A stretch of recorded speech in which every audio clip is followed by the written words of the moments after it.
سيدنا محمد وعلى آل سيدنا محمد كما صليت على إبراهيم وعلى آل إبراهيم في العالمين إنك حميد مجيد. أعوذ بالله من الشيطان الرجيم. بسم الله الرحمن الرحيم.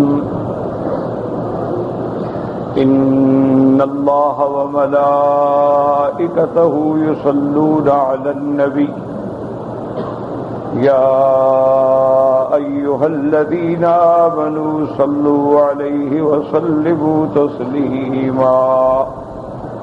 اللهم صل على محمد وعلى آل محمد كما صليت على إبراهيم وعلى آل إبراهيم في العالمين إنك حميد مجيد.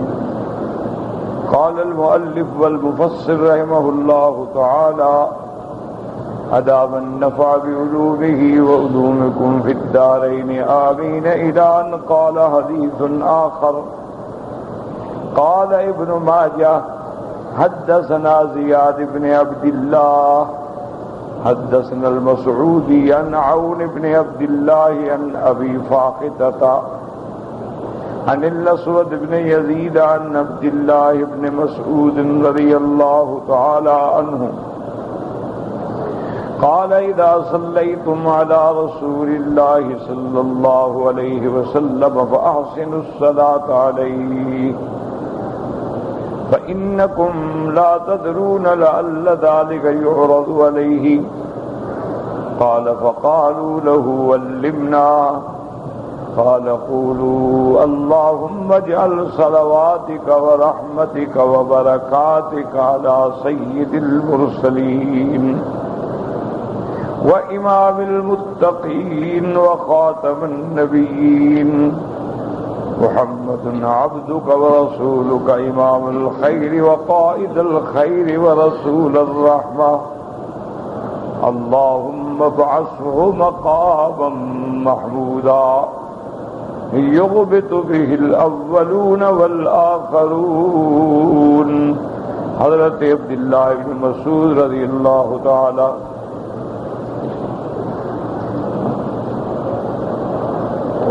in the Babul Abdul Aziz.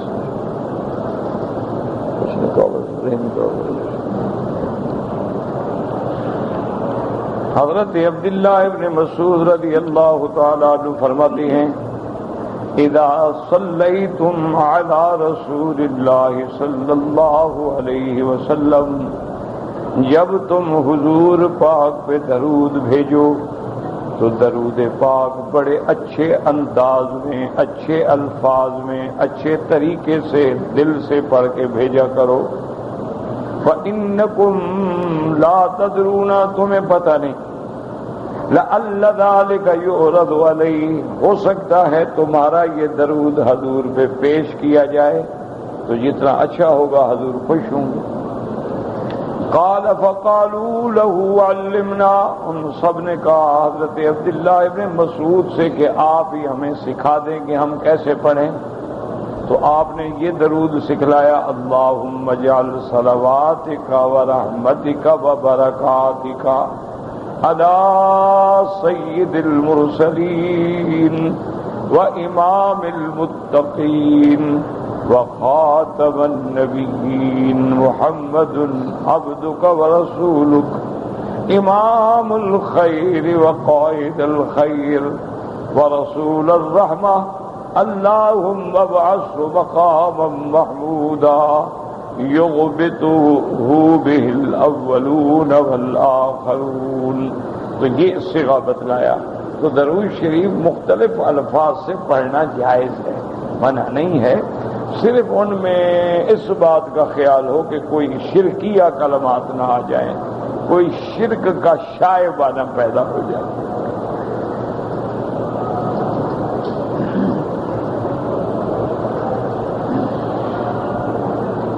اللہم صل علی محمد وعلی آل محمد كما صليت على إبراهيم وعلى آل إبراهيم إنك حميد مجيد اللهم بارك على محمد وعلى آل محمد كما باركت على إبراهيم وعلى آل إبراهيم إنك حميد مجيد.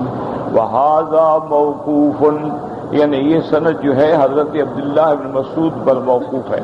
وقد روى اسماعیل القاضی عن عبداللہ بن عمر او عمر على الشک من الراوی قریبا من هذا.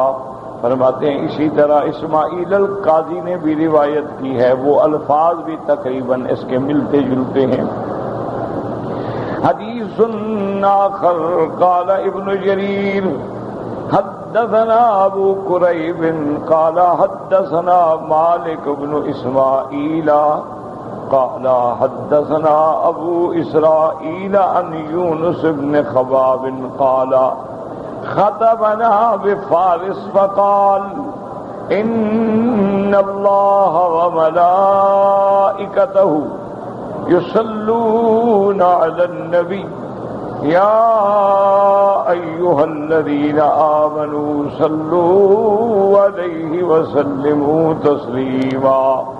فقال أنبأني من سمع ابن عباس، مجھے اس بندے نے خبر دی ہے جس نے ابن عباس سے سنا ہے، یقول هكذا انزل. فقلنا او قالوا یا رسول اللہ صلی اللہ علیہ وسلم علمنا السلام علیکا. تو صحابہ نے عرض کیا کہ حضور ہم نے سلام کا طریقہ تو سیکھ لیا ہے، فکیف الصلاۃ علیکا، آپ پہ صلاۃ پڑھنے کے کیا الفاظ ہیں؟ فقال اللہم صل علی محمد وعلی آل محمد کما صلیت علی ابراہیم وعلی آل ابراہیم انک حمید مجید وارحم محمدا وآل محمد کما رحمت آل ابراہیم انک حمید مجید وبارک علی محمد وعلی آل محمد کما بارکت علی ابراہیم انک حمید مجید. ویستدل بهذا الحدیث من ذهب الى جواز الترحم علی النبی صلی اللہ علیہ وسلم کما هو قول الجمہور. ابو بصر رحمۃ اللہ علیہ فرماتے ہیں کہ اس حدیث سے استدلال کیا ہے جن لوگوں نے کہ حضور کے لیے اللہ سے رحم مانگنا بھی درست ہے، رحم کرنا بھی درست ہے، اور جمہور کا بھی یہی عقیدہ ہے. وَيَعْضُدُهُ حدیث الْأَعْرَابِي، ایک عرابی نے بھی حضور کے سامنے کہا تھا اللہم ارحمنی ومحمدا ولا ترحم معنا احدا. فقال رسول اللہ صلی اللہ علیہ وسلم لقد حجرت واسعا.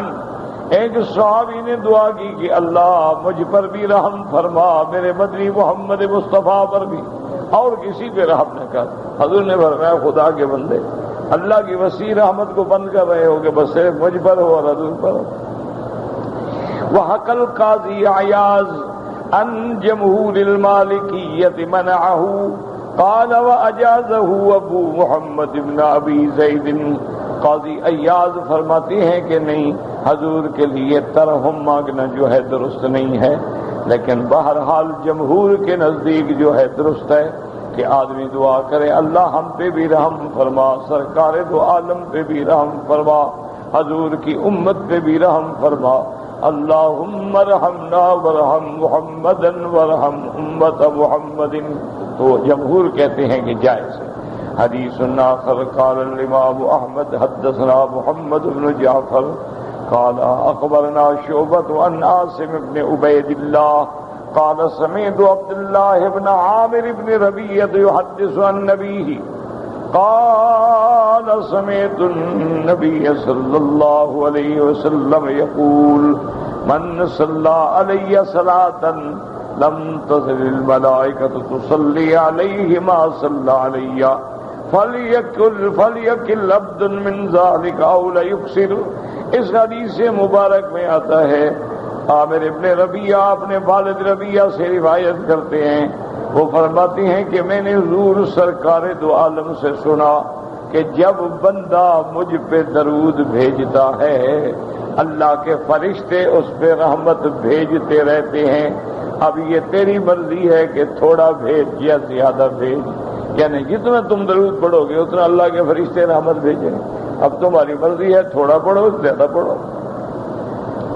حدیث سننا قال ابو عیسیٰ الترمذی رحمہ اللہ تعالی حدثنا بندار قال حدثنا محمد بن خالد بن عصمت قال حدثني موسى بن يعقوب الزمعي قال حدثني عبد الله بن كيسان عن عبد الله بن شداد اخبره ان عبد الله بن مسعود رضي الله تعالى عنه ان رسول الله صلی اللہ علیہ وسلم قال اولى الناس بی یوم القیامت اکثرهم علی صلاة تفرد بروايته الترمذی رحمہ اللہ ثم قال هذا حدیث حسن غریب۔ حضرت عبداللہ ابن مسعود رضی اللہ تعالیٰ عنہ فرماتے ہیں کہ آقا نے فرمایا کہ قیامت والے دن سب سے زیادہ قریب، سب سے زیادہ میری دیدار، میری ملاقات، میری محبت کے حقدار وہ لوگ ہوں گے جو مجھ پہ سب سے زیادہ درود بھیجتے ہیں۔ تو الحمدللہ جن لوگوں کو اللہ نے قرآن و حدیث کے ساتھ پڑھنے پڑھانے کا موقع دیا ہے، اللہ کی رحمت سے انشاءاللہ وہ سب سے زیادہ حضور پہ درود پڑھیں گے، کیونکہ جب بھی انہوں نے پڑھنا ہے قال رسول اللہ صلی اللہ علیہ وسلم لکھنا ہے تب بھی لکھیں گے قال رسول اللہ صلی اللہ علیہ وعلا آلہ واصحابہ وسلم تسلیما کثیرا کثیرا۔ تو ہر آدمی یہ کوشش کرے کہ جس کا در زیادہ درود شریف پڑھ سکتا ہے حضور پاک پہ پڑھے، بیٹھے ہوئے، چلتے ہوئے، گھر جاتے ہوئے، آتے ہوئے، راستے میں، کاروبار میں، یعنی زبان کو عادی بنا لے حضور پہ صلاۃ و سلام بھیجنے کا، درود پاک پڑھنے کا، اور جب بھی حضور کا نام آئے اس وقت درود شریف پڑھے تو اس کا نتیجہ یہ ہوگا کہ قیامت کے دن اس کو قرب نصیب ہوگا، تقرب نصیب ہوگا حضرت محمد مصطفیٰ کا صلی اللہ علیہ وعلا آلہ واصحابہ وسلم تسلیما کثیرا کثیرا۔ اصل بات یہ ہوتی ہے میرے عزیز، یاد رکھو کہ جن لوگوں کو دیکھے نا آپ نے مثلا دکان پہ بیٹھنے کا شوق ہے، وہ 12 گھنٹے دکان پہ بیٹھ کے ڈیوٹی دیتے ہیں، حالانکہ آپ 2 گھنٹے بھی نہیں بیٹھے۔ اچھا، بعض لوگوں کی ڈیوٹی ہے کہ کھڑے ہو کے انہوں نے سودا بیچنا ہے، 12 گھنٹے کھڑے رہے، آپ 1 گھنٹہ بھی نہیں کھڑے ہو۔ اسی طرح آپ دیکھیں کہ بعض لوگ ہیں جو شوق ہوتا ہے کہ میں دوڑ میں سب سے آگے نکل جاؤں، سارا دن بھاگتے ہیں، ورزش کرتے ہیں۔ بعض لوگوں کو شوق ہوتا ہے کہ میں تیرنے میں نکل جاؤں، سارا دن پانی میں پڑے ہیں، تیر رہے ہیں۔ یہ تو شوق کی بات ہے، جس کا دل جدھر لگ گیا۔ اس لیے جن لوگوں کے دل میں سرکار دو عالم کی محبت آ گئی ہے نا جی، ہمارے شیخ تھے فوت ہو گئے رحمت اللہ علیہ، ہم نے تو بڑھاپے میں دیکھا ان کی جوانی کیسے ہوگی اللہ عالم، ہم نے تو اس وقت دیکھا جب بیمار بھی تھے، بڑھاپا بھی تھا، اور روٹی کا بالکل بلا مبالغہ اتنا 3 انگلی کے برابر ٹکڑا اور 1 پیالی دودھ، یہ غذا تھی 24 گھنٹے میں، بالکل وجود ایسے ڈھانچہ بن گیا تھا۔ ان کی اس کمزوری بیماری میں 15 سپارے قرآن کی روز کی منزل، 1,00,000 دفعہ حضور پاک پہ درود شریف، 1,00,000 دفعہ اسم ذات، 1,00,000 دفعہ استغفار، اور ہر نماز صف اول میں سمجھے؟ یہ پھر اللہ کی مدد ہوتی ہے، بندہ تو نہیں کر سکتا کہ وہ جن کو اپنا بنا لیتے ہیں پھر ان کو اپنا نام ذکر کرنے کی بھی آسانی کر دیتے ہیں، اور جن کو اپنے دربار سے دور کر دیتے ہیں ان کو نام بھی نہیں لینا، ان کی زبان پہ نام ہی نہیں آتا، یہ اپنے بس میں نہیں ہے۔ اصل بات یہ ہے کہ بس حضور کی اتباع اور اطاعت اور حضور کی غلامی میں دل لگائیں، اللہ سے مانگیں، اور جب آدمی اس پہ تمرین میں آ جاتا ہے، محنت میں آ جاتا ہے، پھر کوئی بات مشکل نہیں ہوتی۔ دیکھا نہیں کہ ایک دن میں قرآن ختم کر لو، ہم 2 پارے بھی نہیں پڑھ سکتے، پورا قرآن ایک آدمی۔ اچھا بزرگ تو بزرگ ہوتے ہیں نا، شیخ تو شیخ ہوتے ہیں نا۔ ہمارے اپنے گاؤں میں کسائی تھا بیچارہ، فوت ہو گیا، اللہ مغفرت کرے، حاجی بھی تھا، نام بھی حاجی مدنی تھا۔ میں نے ایک دفعہ نہیں، میں نے سینکڑوں دفعہ دیکھا ہے، رمضان المبارک میں روزانہ ایک قرآن ختم کرتا، کوئی عالم بھی نہیں، کسائی تھا بیچارہ، کوئی عالم نہیں، کوئی بزرگ نہیں، لیکن جناب رمضان شریف میں ہماری مسجد میں بیٹھتا تھا تو بس قرآن شریف شروع کیا، اور جناب صبح سے شروع ہوا، سارا دن ساری رات لگا رہا، قرآن ختم ہوگا تو پھر وہ اٹھے، نماز پڑھی پھر قرآن، نماز پڑھی پھر قرآن، افطار کیا پھر قرآن، افطار پہ ختم ہو گیا پھر گھر چلا گیا، روٹی شوٹی کھا لی، نہیں ہوا بیٹھے۔ اب یہ اللہ کی مرضی ہے، اللہ جس کو توفیق، اللہ تبارک و تعالی جس کو اپنا قرآن پڑھنے دے، اپنے نبی پاک پہ درود بھیجنے دے۔ ہمارے دل بھی گندے ہو گئے، زبانیں بھی گندی ہو گئی، ناپاک ہو گئی، تو ناپاک چیز پہ اللہ پاک لوگوں کا نام نہیں آنے دیتے۔ تو یہ تو محنت کی بات ہے، اسی لیے بزرگ کہتے ہیں کہ اللہ کے بڑے مزے جو آئے سو چکھ لے، یہ کہنے سے مولویوں کی تقریریں سے یہ بات سمجھ نہیں آتی، یہ تو اللہ والوں کی صحبت میں بیٹھتا ہے، اور جب اللہ کے ذکر کی ضربیں لگتی ہیں اور نور ایمان بڑھتا ہے اور حلاوت پیدا ہوتی ہے، بس پھر وہ کھو جاتے ہیں، پھر اسی میں ہو جاتے ہیں، ان کا اوڑھنا بچھونا سونا بیٹھنا اٹھنا سب کسی۔ یعنی آپ حیران ہوں گے کہ علامہ جلال الدین سیوطی رحمت اللہ علیہ نے، یہ تو عام تفسیر ہے نا ان کی مشہور جلالین، اصل تفسیر ان کے مجمع البحرین، 80 جلد میں تفسیر لکھی، قرآن مقدس کی 80 جلدوں میں وہ تفسیر۔ امام ابو یوسف نے جو امام ابو حنیفہ کے شاگرد ہیں، 300 جلد میں کتاب الخراج، ہم تو ایک جلد بھی نہیں پڑھ سکتے، اللہ جانے وہ لکھ کیسے گئے، اللہ نے ان کے اوقات میں کیسے برکتیں عطا فرما دی تھی کہ اتنی بڑی عظیم ضخیم کتاب کا لکھنا۔ حضرت تھانوی نے 750 کتاب لکھی، حضرت شیخ الحدیث زکریا رحمت اللہ علیہ کو میں نے دیکھا ہے بڑھاپے میں ویل چیئر پہ بیٹھے ہوتے تھے، ضعیف تھے، چل بھی نہیں سکتے تھے، اٹھ بھی نہیں سکتے تھے، لیکن جناب اسی زمانے میں جوانی سے اوجد المسالک اور پتہ نہیں کئی حدیث کی کتابیں، اچھا ہر خط والے کو بھی جواب باقاعدہ دے رہے ہیں، اور اتنی بڑی ڈاک آئی ہوئی ہے، سب کو جواب جا رہا ہے، کتابیں بھی چھپ رہی ہیں، عبادت بھی ہو رہی ہے، اور عصر کی نماز کے بعد حضور کے قدمین کی جانب جو بیٹھتے عشاء کے بعد نکل جاتے، بیٹھے ہم جا کے بیٹھتے ہیں، 10 منٹ بھی نہیں بیٹھ سکتے، اللہ بیٹھنے نہیں دیتا، یہ نہیں کہ ہم خود اٹھ جاتے، وہ بیٹھنے نہیں دیتا کہ گندے ہو نکل جاؤ۔ اللہ اکبر، ریاض الجنہ میں جاؤ 2 رکعت سنت پڑھیں گے، السلام علیکم، بس اس کے بعد چلو جی اچھا دل میں باہر یار کسی اور کو بھی موقع، اور کو کیا وہ بیٹھنے نہیں دیتا۔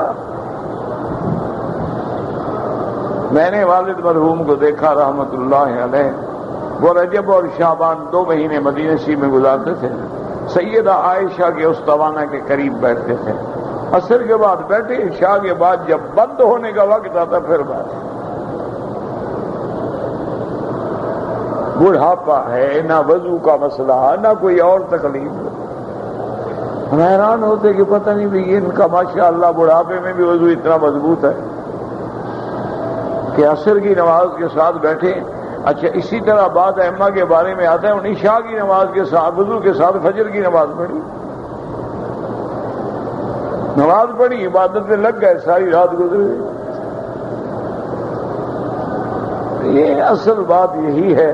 بس دعا مانگا کرو کہ ہمیں بھی کوئی اللہ پاک اپنی رحمت سے کوئی بھیک دے دے. وہ قادر ہے، کوئی ایک ٹکڑا ہمیں بھی ذرا یعنی کروڑواں درجہ کوئی ذرہ مل جائے تو نجات ہو جائے.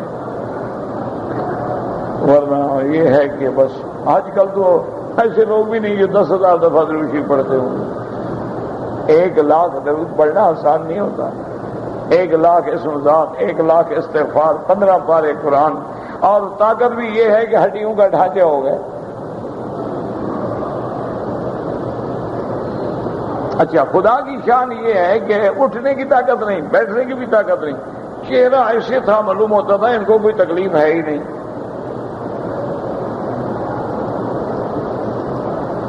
اچھا میں تو وہ یعنی شگردوں کا شگرد تھا اور وہ ہمارا بچپن تھا. اور میں جب جاتا اللہ ان کی قبر پہ کروڑوں رحمتیں فرمائے تو مجھے اپنے سرانے کی طرف بٹھاتے. تو اپنا ان کے بعد خلیفے جو تھے نا وہ بڑی ناک بھون چڑھاتے کہ دیکھو اس کو سرانے بٹھاتے ہیں حضرت. بڑے بڑے ان کو پاؤں کی طرف بھی نہیں بیٹھنے دیتے. مکی صاحب آتے ہیں ان کو سرانے کی طرف بٹھاتے ہیں. تو ایک دفعہ کسی خلیفے نے جا کے کہا بھی، انہوں نے کہا حضرت اس کو آپ سرانے کی طرف بٹھاتے اس کا اور دماغ خراب ہو جائے گا. تو فرمان لگے بابا تمہیں پتہ نہیں ہے کس کا بیٹا ہے، میں تو اس کے باپ کو دیکھتا ہوں، اس کو تو نہیں دیکھتا. میں اس کو تو نہیں دیکھتا ہوں، میں تو اس کے باپ کو دیکھتا ہوں کس کی اولاد ہے. اور پھر تم اس پہ اعتراض نہ کیا کرو، اللہ میرے مکی سے اتنا کام لے گا اس کے باپ سے بھی نہیں لیا ہوگا. ہم خود ہنستے تھے، اس وقت ہم بلوچ تھے نا، اس وقت ہم مولوی شروعی تھوڑے تھے. ہم خود دل میں کہتے پتہ نہیں کیا بزرگ کیا کہہ رہے ہیں، کیا ہم دین کا کام کریں گے، ہم تو یہی کام کریں گے جو بلوچ کرتے ہیں، جو ہمارے باپ دادے کا کام ہے. اللہ اکبر. بس افسوس یہ ہے کہ ہم بدقسمت تھے، بزرگ ملے حاصل کچھ نہ بکیا، وہی جاہل کے جاہل رہے، وہی بدکار، وہی بد کردار، وہی جاہل. نہ علم ملا، نہ عمل ملا، نہ تقوی ملا، نہ زہد ملا. بڑے بڑے لوگوں نے کہا مولوی مکی کچھ سیکھ لو، میں کہا چھوڑو یار کیا سیکھ، جاہل. بڑے بڑے لوگ ہمارے پاس یہ ہے، یہ نعمت ہے، یہ نعمت ہے، آؤ ہم تمہیں سکھا. چھوڑو یار اپنے پاس رکھو، مجھے نہیں ضرورت. وہ بلوچ بے وقوف خناس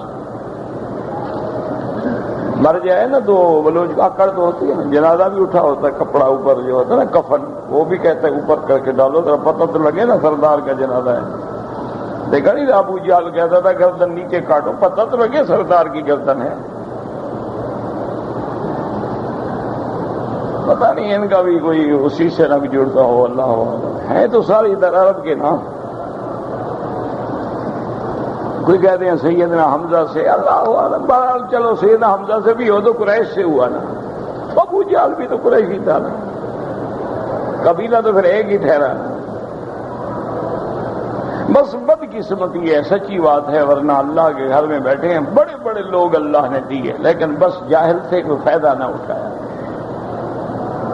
نہ علم پڑھا، نہ عمل سیکھا، نہ کوئی دین کا کام سیکھا، نہ کوئی طویل شوید لیا. چلو چکر چلاتے رہتے ہم بھی، جیسے آج کل ہوتے ہیں ٹی وی والے، ہم بھی ٹی وی پہ بیٹھ جاتے ہیں، آؤ بھائی طویل لے لو.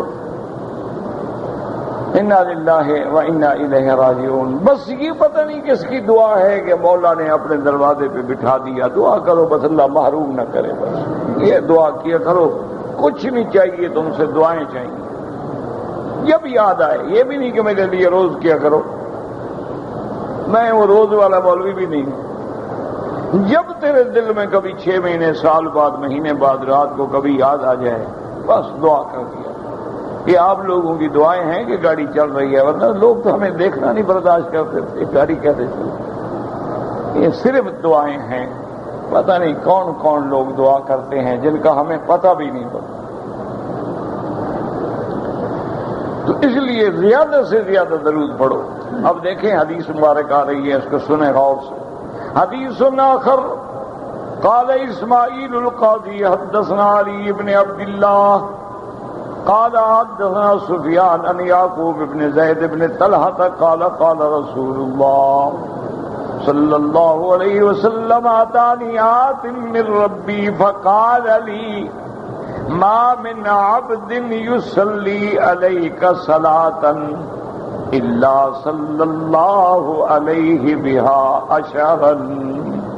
حضور پاک نے فرمایا میرے پاس اللہ کا فرشتہ آیا، فقال لی، اس نے آ کے مجھے پہنچایا پیغام۔ اللہ فرماتی ہیں ما من عبد، کوئی بندہ میرا مدنی جب تجھ پہ ایک دفعہ درود بھیجتا ہے صلی اللہ علیہ بها عشرا، اللہ تبارک و تعالی اس پہ 10 دفعہ اپنی رحمتیں نازل فرماتی ہیں۔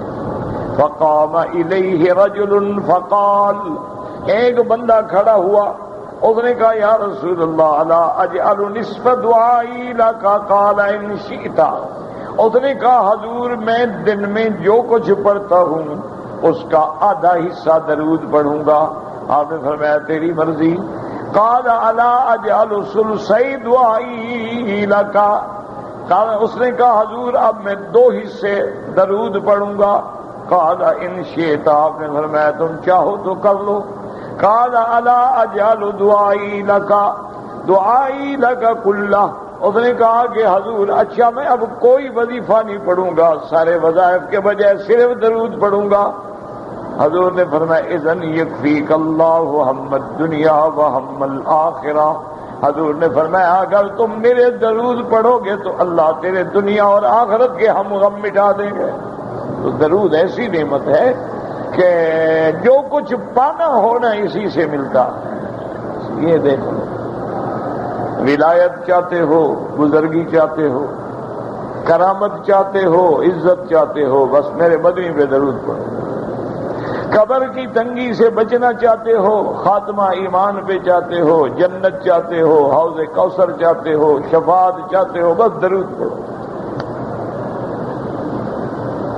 سب ہم غم، جب دنیا کے ہم اور آخرت کے ہم مٹ گئے تو باقی بچ کیا گیا؟ فقال شیخ کان بمکہ یقال له منی لسفیان امن اسنده، اس نے کہا سند، قال لا ادری، سند کا مجھے پتہ نہیں۔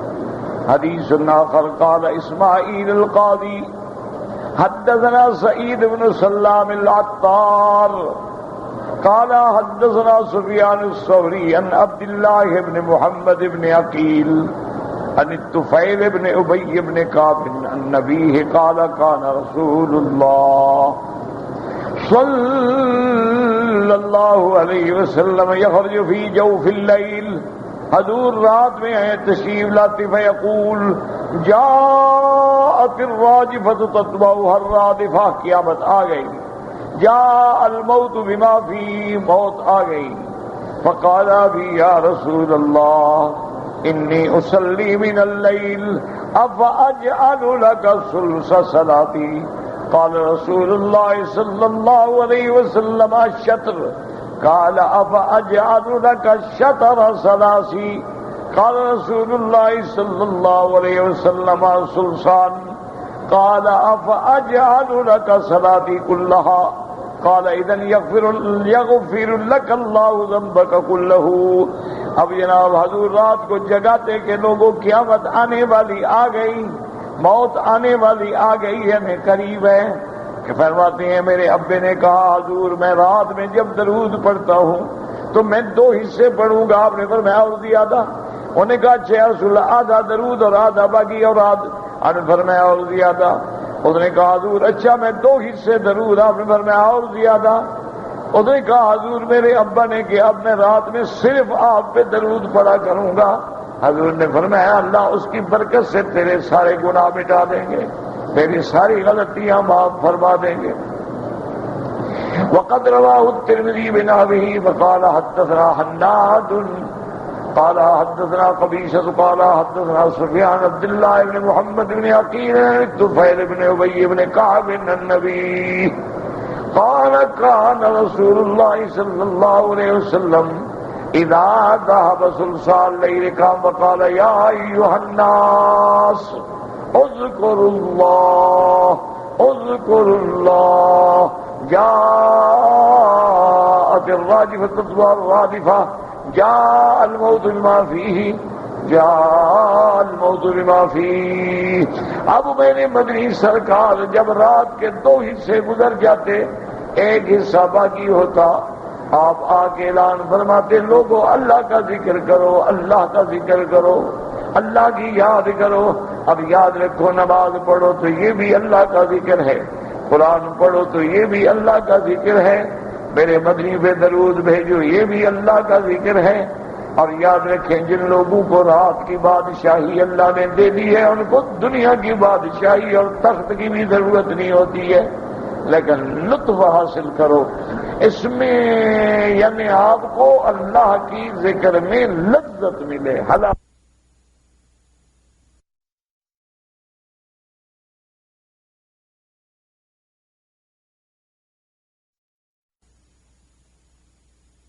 نے اعلان فرمایا وقلت یا رسول اللہ میں نے کہا حضور اعلان فرماتے قیامت آنے والی آ چکی موت آ گئی.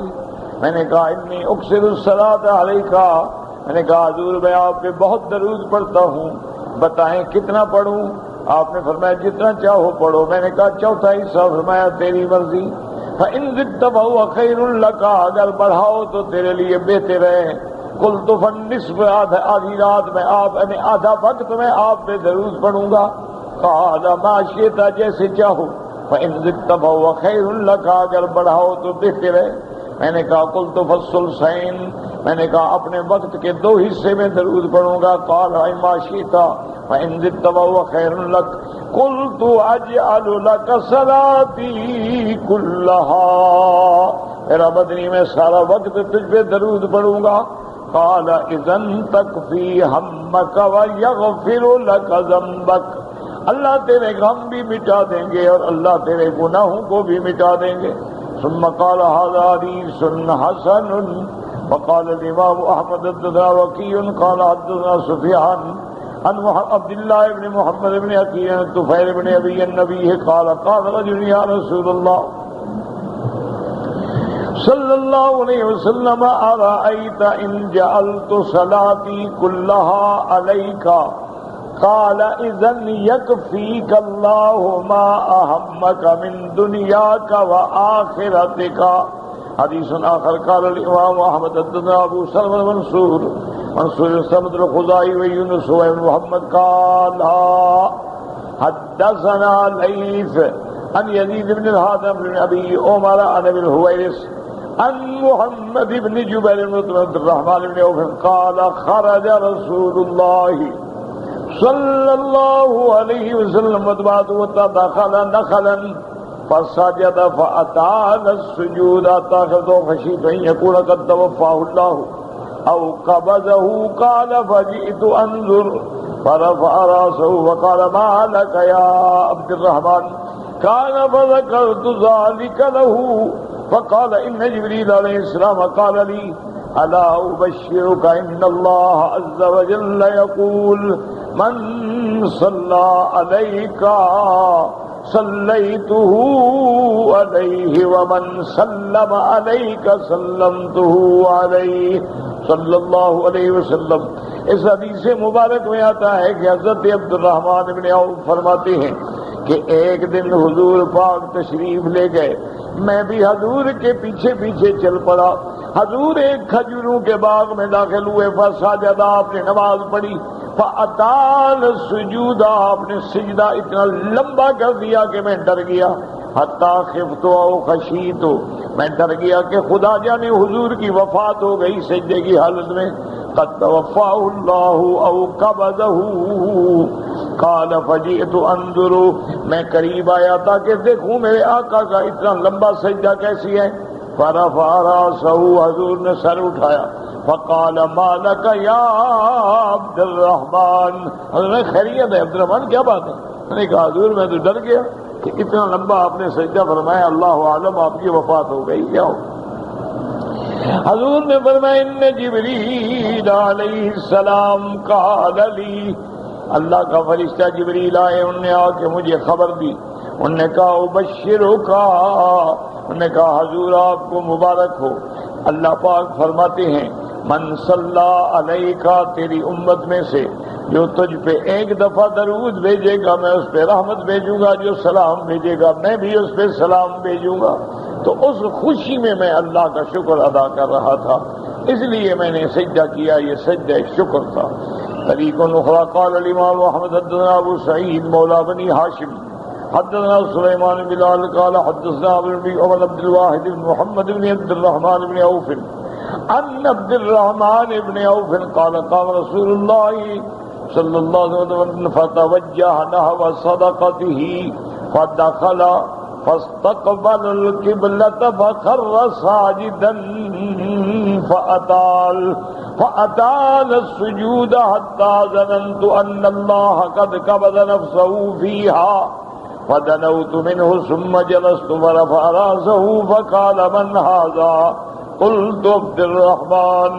حضور پاک کا اتنا سجدہ لمبا ہو گیا میں ڈر گیا، پھر حضور پاک نے سر اٹھایا فرمایا کیا بات ہے، کون ہے؟ نے کہا عبد الرحمن۔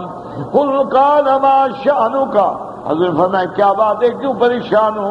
قلت یا رسول اللہ سجدت سجدتا خشیت ان یکون اللہ قبض روحک فیہا، اتنا لمبا سجدہ کیا میں تو ڈر گیا کہ شاید اللہ نے آپ کی روح قبض فرما لی۔ فقال ان جبریل اتانی فبشرنی ان اللہ عز وجل یقول لک من صلی علیک صلیتہ علیہ ومن سلم علیک سلمت علیہ فسجدت للہ عز وجل شکرا۔ ورواه اسماعیل اسحاق القاضی في كتاب عبد الحميد الدراوردي عن عمرو بن عبد الواحد نبی عبد الرحمن عبد الرحمن۔ تو حضور پاک نے فرمایا یہ اللہ نے مجھے خوشخبری، ایمان سے کہیں وہ بندہ کتنا خوش قسمت ہے جس پہ اللہ سلام کہے۔ اور طریقہ کیا ہے؟ تم حضور پہ کہو اللہ تم پہ کہے۔ طریقہ کیا ہے؟ تم حضور پہ درود بھیجو اللہ تم پہ رحمت بھیجے۔ حدیث آخر قال ابو القاسم الطبراني حدثنا محمد بن الرحيم بن بجير بن عبد الله بن معاوية بن بجير بن غيان قال حدثنا يحيى بن أيوب قال حدثني عبد الله بن عمر الحكم بن عتيبة عن إبراهيم بن أخي عن الأسود بن يزيد عن عمر بن الخطاب رضي الله عنه قال خرج رسول الله صلى الله عليه وسلم لحاجة فلم يجد أحدا يتبعه ففزع عمر فأتاه بمطهرة من خلفه فوجد النبي ساجدا في مشربة فنن عنه من خلفه فتنحى حتى رفع النبي رأسه فقال أحسنت يا عمر حين وجدتني ساجدا فتنحيت عني إن جبريل أتاني فقال من صلى عليك من أمتك واحدة صلی اللہ علیہ 10 صلوات ورفعوا 10 درجات۔ حضرت عمر فرماتی ہیں کہ حضور اپنے کسی کام کے لیے تشریف لے گئے، فرماتی ہیں خارج لحاجت یعنی اپنی قضاء حاجت یا غرض کے لیے، میں نے دیکھا حضور کے پیچھے کوئی نہیں، اکیلے جا رہے ہیں۔ فرماتی ہیں میں گھبرا گیا کہ حضور اکیلے نہ جائیں، میں جلدی سے پانی کا لوٹا اٹھا کے آپ کے پیچھے چل پڑا۔ جب میں وہاں گیا تو حضور اپنے اس مکان میں سجدے میں ہیں، میں دور ہو کے کھڑا ہو گیا حتیٰ کہ حضور نے سر اٹھایا، آپ نے فرمایا احسنت یا عمر، عمر تم نے بہت اچھا کیا، جب تم نے مجھے سجدے میں دیکھا تو دور ہٹ گئے کہ حضور عبادت کریں تو میں خلل نہ ہوں، میری آواز سے خلل پیدا نہ ہو۔ اور آپ نے فرمایا کہ جبریل آئے تھے میرے پاس، انہوں نے فرمایا من صلی علیک من امتک واحدۃ، جو تیری امت میں سے ایک دفعہ درود پڑے گا اللہ اس پہ 10 دفعہ رحمتیں بھیجیں گے اور 10 درجے اس کے بلند فرما دیں گے۔ وقد اختار هذا الحديث الحافظ الضياء المقدسي في كتابه المستخرج الصحيحين وقد رواه اسماعيل القاضي عن الكعنبي عن سلمة بن وردان عمر بن حميه ورواه ايضا عن يعقوب بن حميد السلمي عن سلمة بن ودان مالك بن أوس بن الحزان عن عمر بن الخطاب بنحوه. حديث آخر قال الإمام حدثنا أبو كامل قال حدثنا عمار بن سليمان مولى الحسن بن علي عن عبد الله بن أبي تميم جاء ذات يوم والسرور يرى في وجهه. حضور آئے اور خوشی آپ کے چہرے سے چھلک رہی تھی. فقالوا یا رسول اللہ، صحابہ نے کہا حضور انا لنبصر فی وجهک، ہم آپ کے چہرے پہ محسوس کر رہے ہیں کہ آج آپ بہت خوش ہیں، آپ کے چہرے سے خوشی ٹپک رہی ہے. فقال انه اتانی الملک، حضور نے فرمایا میرے پاس فرشتہ آیا. فقال یا محمد صلی اللہ علیہ وسلم اما یرضیک ان ربک عز وجل یقول انه لا يصلي عليك احد من امتك الا صليت عليه عشرا. آپ کی امت میں سے کوئی آپ پہ ایک دفعہ درود بھیجے اللہ 10 رحمتیں فرمائیں گے. ولا يسلم عليك احد من امتك الا سلمت عليه عشرا، اور جو بندہ تیری امت میں تم پہ ایک دفعہ سلام بھیجے گا اللہ 10 دفعہ بھیجیں گے. قلت بلا، حضور نے فرمایا میں نے کہا ہاں مجھے بڑی خوشی ہے، بڑی رضا ہے. رواہ النسائی من حدیث عمار بن سمرہ وقد رواہ اسماعیل القاضی عن اسماعیل بن ابی اویس النخعی عن سلیمان بن بلال بن عبد اللہ بن عمر عن ثابت عن انس عن ابی طلحہ بنحوہ. طریق اخرى قال الامام احمد حدثنا شریح قال حدثنا ابو ماشر بن كعب بن حجر بن ابي ثابت الانصاري قال اصبح رسول الله صلی اللہ علیہ یوما طیب النفس یرا فی وجہہ البشر. حضور جب صبح کو آئے تو آپ کے چہرے پہ خوشی تھی. قالوا یا رسول اللہ اصبحت یوما طیب النفس یرا فی وجہہ البشر. قال اجل آتانی آت من ربی عز وجل فقال من صلی علیک من امتک صلاة كتب اللہ له بها 10 حسنات ومحى عنه 10 سیئات ورفع له 10 درجات ورد علیہ مثلها. اس حدیث سے مبارک میں آتا ہے کہ حضور نے فرمایا اللہ نے میرے پاس فرشتہ بھیجا. اللہ نے فرمایا آپ کی امت میں سے جو بندہ آپ پہ ایک دفعہ درود پڑے گا اللہ اس کے لیے 10 نیکیاں لکھیں گے، اس کی 10 گناہ معاف کر دیں گے. ورفع له، اس کے 10 درجے بلند کر دیں گے. اور جیسے اس نے درود پڑھا ہے سلام بھیجا ہے اللہ بھی صلاۃ و سلام بھیجیں گے.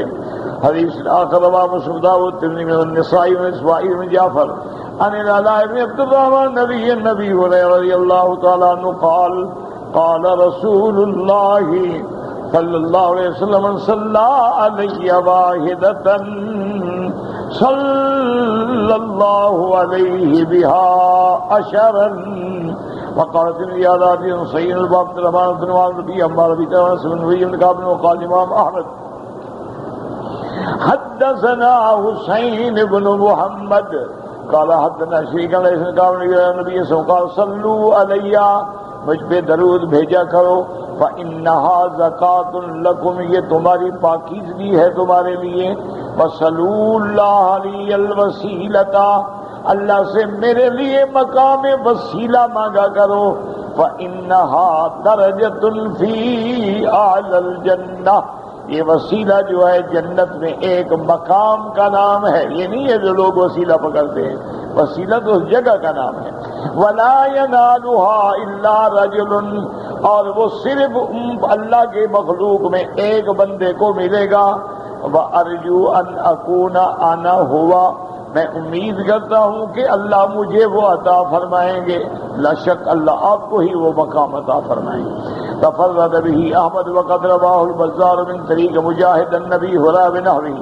فقال حدثنا محمد بن اسحاق البكاري قال حدثنا عثمان بن سعيد قال حدثنا داود بن علي عن مجاهد النبي هريرة رضي الله تعالى عنه قال قال رسول الله صلى الله عليه وسلم صلوا علي فإنها زكاة لكم وصل اللہ لی الدرجۃ الوسیلۃ من الجنۃ فسألناہ واخبرنا فقال هي درجۃ فی اعلی الجنۃ وهي لرجل وارجو ان اكون ذلك الرجل.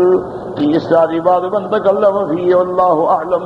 اللهم صل على سيدنا محمد وعلى آل سيدنا محمد كما صليت على إبراهيم وعلى آل إبراهيم في العالمين وبارك على محمد كما باركت على إبراهيم وعلى آل إبراهيم في العالمين إنك حميد مجيد.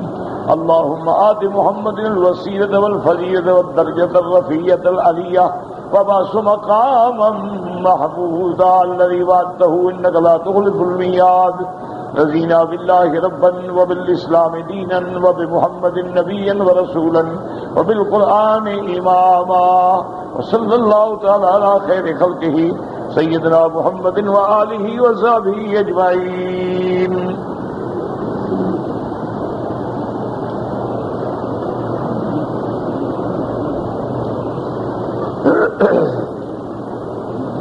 کہتے جی کہ میں جب پیشاب کرتا ہوں تو پیشاب سے فارغ ہونے کے بعد وضو کرتا ہوں تو 2 یا 3 منٹ بعد پیشاب کے قطرے گرتے ہیں.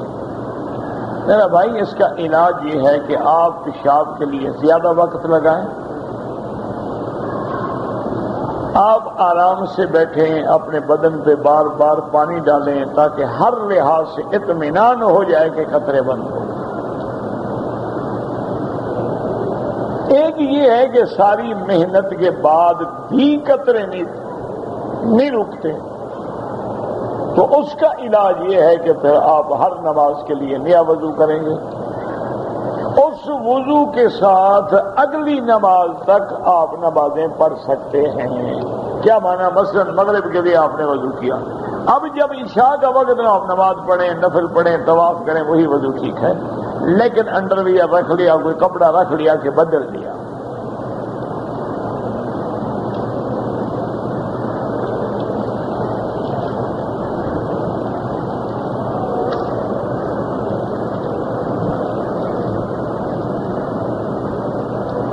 کہتے جی کہ میں نے عمرہ ادا کیا, اس کے بعد بال کٹوایا اور سو گیا, اس کے بعد تک کپڑا تبدیل کیا, بعد میں بال, پہلے آپ کہتے ہیں کٹوایا, پھر کہتے ہیں بعد میں کٹوایا, میں کیا سمجھوں؟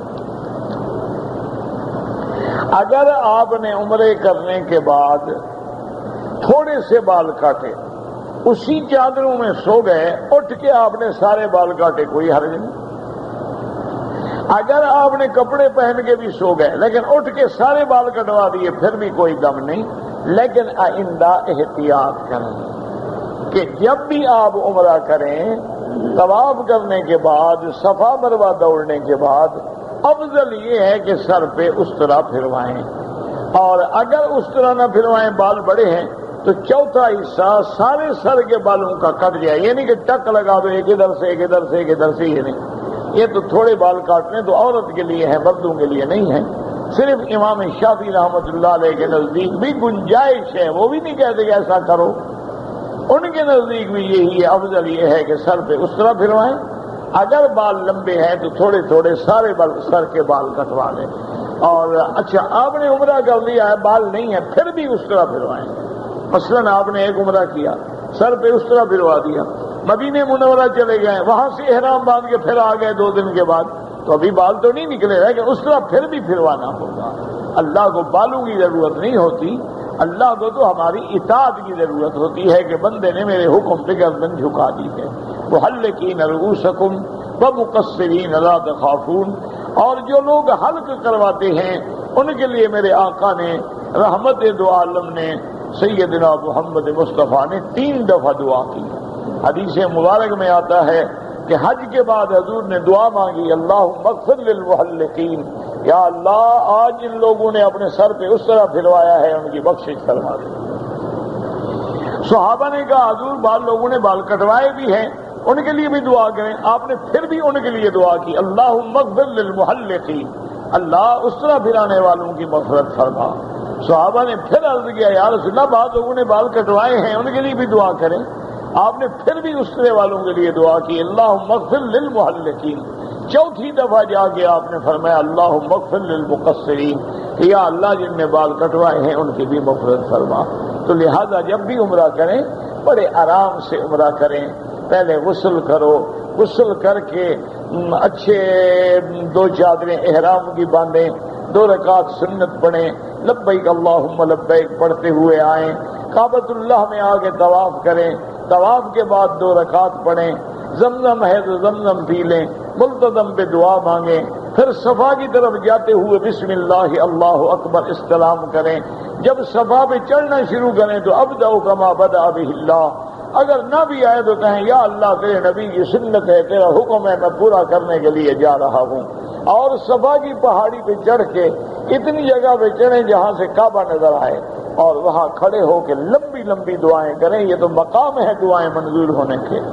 اور اس کے بعد پھر مروہ کی طرف چلیں, جو بھی یاد ہو پڑھتے رہیں, لیکن اگر ہو سکے تو لا الہ الا اللہ, لا الہ الا اللہ حقا حقا, لا الہ الا اللہ تعبدا ورقا, لا الہ الا اللہ وحدہ لا شریک لہ, لا الہ الا اللہ وحدہ نصر عبدہ وعز جندہ ہزم الاحزاب وحدہ, لا شیء قبلہ ولا شیء بعدہ, لہ الملک ولہ الحمد یحیی و یمیت وہو علی کل شیء قدیر.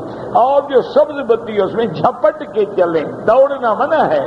وہاں یہ حکم نہیں کہ دوڑ لگاؤ, منع یہ ہے تیز تیز چلو. اور عورتوں کے لیے تیز چلنے کی بھی ضرورت نہیں ہے. جب مروہ پہ چڑھ جائیں تو پھر کھڑے ہو کے دعا مانگیں اور پھر اسی طرح اتریں, صفا سے شروع کریں, مروہ پہ ختم کریں. ایک طرف 4 چکر بنیں گے, ایک طرف 3 بنیں گے. 7 چکر ختم کرنے کے بعد سر پہ اس طرح پھروائیں, خوشبو والا شیمپو نہ لگائیں, خوشبو والا صابن نہ لگائیں, خالی پانی لگائیں یا سادہ صابن لگائیں. اور اس کے بعد اس کو کہیں کہ دائیں طرف سے موڑنا شروع کرے. جب فارغ ہو جائیں اللہ کا شکر کریں, آپ کا عمرہ مکمل ہو گیا. تو کوئی مشکل نہیں ہے. شرط یہ ہے کہ تم اب دیکھو نا, لوگ بیٹھے رہیں گے رمضان سے حج تک, لیکن حج کی کتاب ایک دن بھی نہیں پڑھیں گے. اگر تم پڑھے ہوئے نہیں ہو تو سنو. کسی کو کہو کہ بھائی تم مجھے روز 2-4 وقت کے سنا دیا کرو, روز دوبارہ پڑھو, 1 بار 2 بار 3 بار 4 بار, جہاں غلطی ہو سمجھ نہ آئے نشان لگا دو, تاکہ علماء سے جا کے مسئلہ حل کر لو, تاکہ جب حج پہ جاؤ تو بالکل تیار ہو کے جاؤ کہ احرام کیا ہے, میں نے کب باندھنا ہے, میں نے کب مینا پہنچنا ہے, میں نے کتنی نمازیں پڑھنی ہیں, میں نے کب عرفات میں داخل ہونا ہے, میں نے کتنا دیر عرفات میں رہنا ہے, عرفات میں نے کیا کیا عبادت کرنی ہے, میں نے رات مزدلفہ میں آ کے کیا کرنا ہے, صبح مینا میں کیا کرنا ہے. کوئی مشکل بات نہیں. اگر 1 دفعہ 2 دفعہ 4 دفعہ پڑھو گے انشاءاللہ حافظ بن جاؤ. اور جس کو آتا ہو وہ دوسرے کو سمجھائے, دوسرا تیسرے کو سمجھائے, تیسرا چوتھے کو سمجھائے. نتیجہ یہ نکلے گا کہ لاکھوں لوگوں کا حج ٹھیک ہو جائے. اگر آپ ایک خیمے میں بیٹھے ہیں 10 آدمی, ایک بندہ کھڑے ہو کے 10 کو سکھا دے تو 10 آدمیوں کا حج ٹھیک ہو گیا. تو یہ تو تھوڑی محنت کرنے کی ضرورت ہے. اگر محنت کرو گے, وقت لگاؤ گے, اس سے بڑی عبادت کوئی نہیں کہ آپ ایک بندے کا حج بھی ٹھیک کرا دیں, آپ کا حج قبول ہو گیا.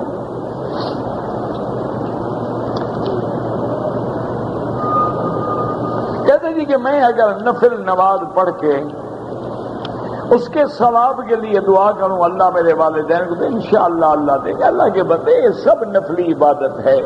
نفل پڑھو, عمرے کرو, حج کرو, خیرات کرو, دعائیں کرو, اللہ سب اجر دے. اگر یہ عبادت کا ثواب کسی دوسرے کو نہ ملتا تو حج بدل کا حکم کبھی بھی نہ ہوتا. تو اگر ہم کسی دوسرے کی طرف سے حج بدل کر سکتے ہیں تو اس کا معنی یہ ہے کہ اللہ اس کو عبادت کا ثواب دیتے ہیں. اگر ہماری دعاؤں کا کوئی فائدہ نہ ہوتا تو کبھی میت پہ ہم جنازہ نہ پڑھتے. جب ہم جنازے میں کھڑے ہو کے دعا کرتے ہیں معلوم ہوا کہ میت کو ہماری دعاؤں کا فائدہ ہوتا. اسی طرح اگر میت کو کوئی فائدہ نہ ہوتا, میرے مدنی حکم نہ دیتے قبر پہ کھڑے ہو کے دعا کرو. آپ نے فرمایا الآن یسأل, اپنے بھائی کے لیے دعا کرو کہ اللہ اس کو سوال و جواب میں ثابت قدم رکھے. یہ وقت ہے اس سے سوال ہوگا. تو اس لیے یاد رکھیں خاص طور پہ اپنے والدین کے لیے اگر زندہ ہیں ان کی اطاعت کرو، فرما برداری کرو، ان کی خدمت کرو، ان کی غلامی کرو، ان کی دعائیں لو تاکہ راضی ہو کے تیرے لیے وہ قبر میں جائیں، اور ان کی رضا جو ہے تیرے لیے جنت کا پروانہ ہے۔ اگر والدین ناراض ہو گئے تو پھر اگلی منزل بڑی مشکل۔ یہ دیکھو اب آگے تمہاری مرضی ہے، بیوی کو راضی کرو یا ماں باپ کو راضی کرو۔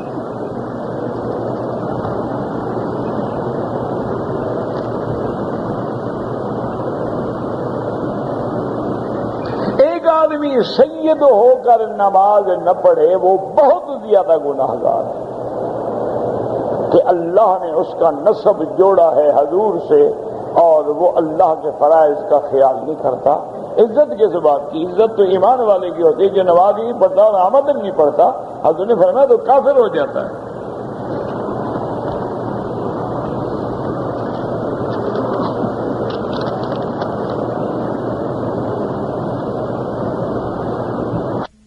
ایک پلاٹ خریدا ہے، پہلے تو ہمیں بیچنے کی نیت نہیں تھی، پھر سوچا کہ بیچیں گے، پھر کہتے ہیں اچھے پیسے ملے تو بیچیں گے، نہیں ملے تو مکان بنا لیں گے۔ بہرحال زیادہ اللہ میاں سے چکر نہ چلائیں، اس کی قیمت کی زکات ادا کریں۔ اللہ جانتے ہیں تمہارے چکر کو بھی مکر کو بھی، تو اس لیے جو اس کی مارکیٹ ویلیو ہو ہر سال اس کی زکات دیں۔ جس ایک سال جب زکات دو گے نا نیت بھی پکی ہو جائے گی کہ اب بنانا ہے یا رہنا ہے یا بیچنا ہے، خود ٹھیک ہو جاؤ گے نا۔ کہتے جی کہ حرم شریف میں کچھ لوگ کرسیاں ہیں، جا نمازیں ہیں، چھوڑ جاتے ہیں، ہم ان کو استعمال کریں۔ یہ دیکھو نا انہوں نے کیوں چھوڑی، بھول گیا کوئی یا اس نے لکھا ہے کہ بھی استعمال کرو؟ اگر اس نے وقف للمسجد الحرام کیا ہے پھر مسجد میں استعمال ہو، وقف للحرم ہے تو پھر پورے حرم میں استعمال ہو، اگر مطلقاً وقف ہے تو پھر ہر غریب آدمی معذور آدمی استعمال کر سکتا ہے، لیکن کوشش یہی کرو کہ استعمال نہ کرو۔ دیکھو نا وہ جانباز بچھائے گئے، قالینیں تمہارے لیے بچھی ہوئی ہیں، کیا ضرورت ہے لوگوں کی جانباز میں؟ تمہارے بھائی اتنی قیمتی قالینیں تو کوئی بھی نہیں بچھاتا، لیکن تمہارے لیے تو قالینیں بچھی ہوئی ہیں، تو تمہیں کیا ضرورت پڑی ہے لوگوں کی جانباز اٹھا کے نمازیں پڑھتے رہو؟ حضرت موسیٰ کی والدہ کا کیا نام تھا؟ مجھے اپنی دادی کا نام نہیں آتا، تو موسیٰ علیہ السلام کی والدہ کا نام میں کہاں سے لے آؤں گا؟ نہیں، اگر موسیٰ علیہ السلام کی والدہ کا نام کا پتہ لگ جائے تو کیا فائدہ ہوگا؟ موسیٰ کے نام سے تو تمہیں فائدہ نہیں ہو رہا، جو رسول ہے، نبی ہے، کلیم اللہ ہے۔ ماں بیچاری تو نہ نبی ہے، نہ رسول ہے، نہ کلیم ہے۔ اور پھر قرآن میں اللہ نے نام نہیں لیا ہے تو ہم کہاں سے لے آئیں؟ وَأَوْحَيْنَا إِلَىٰ أُمِّ مُوسَىٰ، اللہ نے فرمایا ہم نے موسیٰ علیہ السلام کی ماں کی طرف وحی کی۔ قالت لأختہ، انہوں نے ان کی بہن سے کہا۔ قرآن نام نہیں لیتا تو مولوی خود نام بنائے، جو لکھتے ہیں وہ غلط لکھتے ہیں۔ سب روایات اسرائیلیہ ہیں، جس نام کو اللہ قرآن میں نہ بتلائے، محمد مصطفیٰ نہ بتلائیں، تو ڈھونڈنے کی آخر مجھے بتاؤ کیا ضرورت ہے؟ تمہیں نہ اپنی قبر کا فکر ہے۔ اصل پتہ ہے کیا ہے، لوگوں نے ایک دماغ میں رکھا ہوا ہے کہ موسیٰ علیہ السلام کی نام کا، والدہ کا نام آ جائے تو پیسے بڑے ملتے ہیں۔ یہ عمل ہے تسخیر کا، اس لیے لوگ ڈھونڈتے ہیں۔ چلو آدھے پیسے مجھے دو تو میں بتا دوں گا۔ بے وقوفی کی حالت ہے اور کیا ہے۔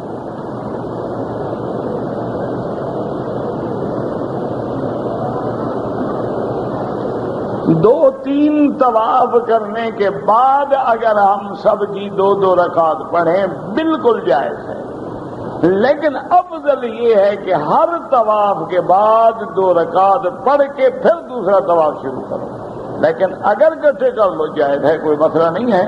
جب طواف کر لیں 2 رکعت کر کے سب کی پڑھ لیں، بالکل جائز ہے۔ اللہم صلی علی سیدنا محمد وعلی آل سیدنا محمد كما صليت على إبراهيم وعلى آل إبراهيم في العالمين إنك حميد مجيد اللهم بارك على سيدنا محمد وعلى آل سيدنا محمد كما باركت على إبراهيم وعلى آل إبراهيم في العالمين إنك حميد مجيد. اللهم أنت ربي لا إله إلا أنت الأحد الصمد الفرد الذي لم يلد ولم يولد